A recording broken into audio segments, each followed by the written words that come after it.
This is day 2 out of 30 of recording myself every day until so I can get better at the camera.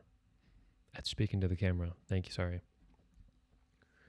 Today's topic is going to be about life is what you make of it and what that really means. This term really first stood out to me at a youth camp that I went to earlier this year in August. And my camp counselor, we asked him for his wisdom, and he said that life is what you make of it. And we were like, okay, all right, yeah, that checks out, And that entire experience was really about what you made of it. It was a church camp, right?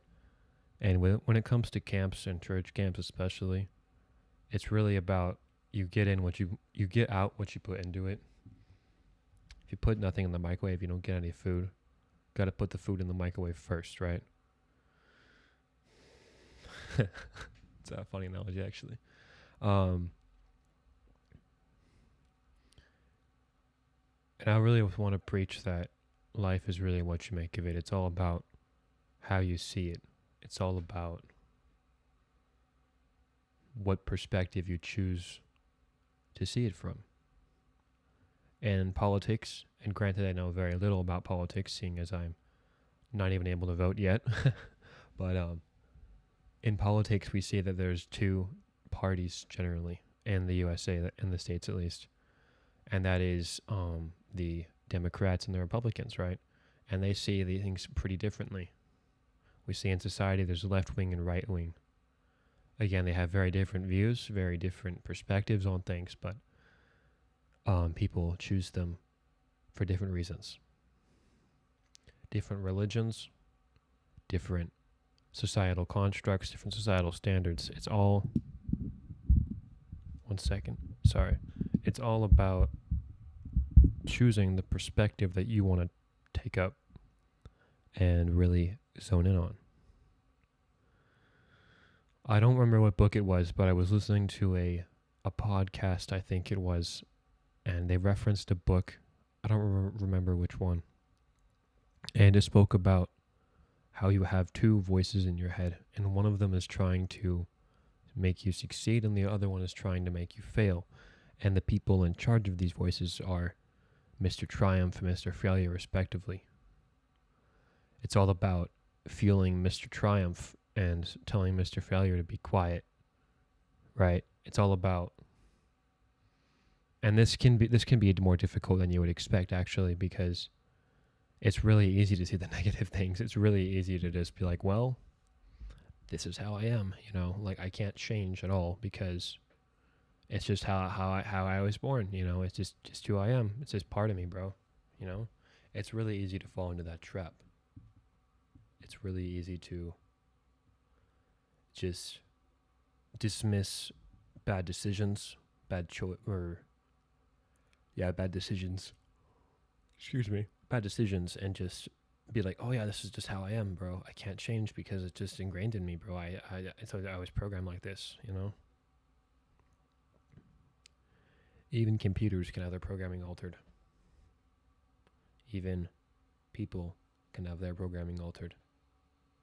And while the saying is true that old habits die hard, there's always a way to overcome them.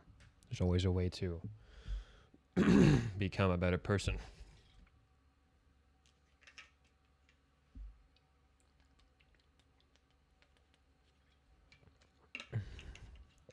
Not me drinking water to kill time. There's always a consequence to every action.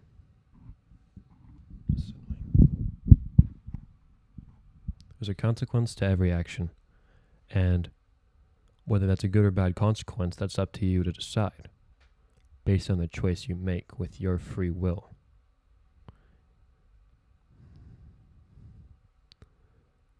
I don't really believe in right and wrong. I only really believe in good and bad consequences. So you can choose to do something that will have inherently no effect right now, like go to the gym, for example, or not go to the gym. Really can take it both ways here. And then you'll have the results based on the choice you made in 3 months, right? If you didn't go to the gym, you might have gained some weight in a not good way. If you did go to the gym, you might have put on some muscle, got stronger, got more confident maybe. And it's really, they're polar opposite. There's no like sweet spot in between. It's either you make one choice or you make the other one. There's no, oh, I'm indifferent, guys. I'm okay with anything. And there's no I have no opinion in life. A little bit of a tangent here, but when I was in my language arts class last year in high school, we always started each class with a discussion about a question. It was like a this or that kind of thing. What are those called? Like, would you rather, I want to say.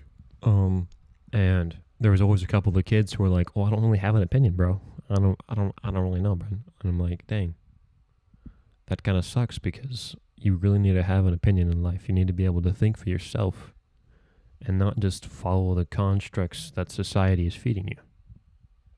Is constructs the right word? I don't think so. You really have to be able to know yourself enough to know what is actually good for you and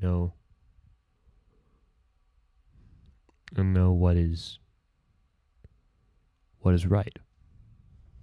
Know what you believe, know what your values are.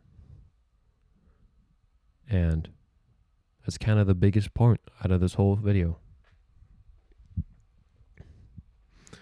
If you know who you are, if you know what your values are, and you follow those values, you're going to do well in life. You might not be the richest person in the world. You might not be the most successful. You might not have the most followers on Instagram or get the most likes on TikTok. But hey, if you stick to your guns when times get tough, that's the real success right there. And with that, nothing more to add. I'll see you guys tomorrow. Peace out.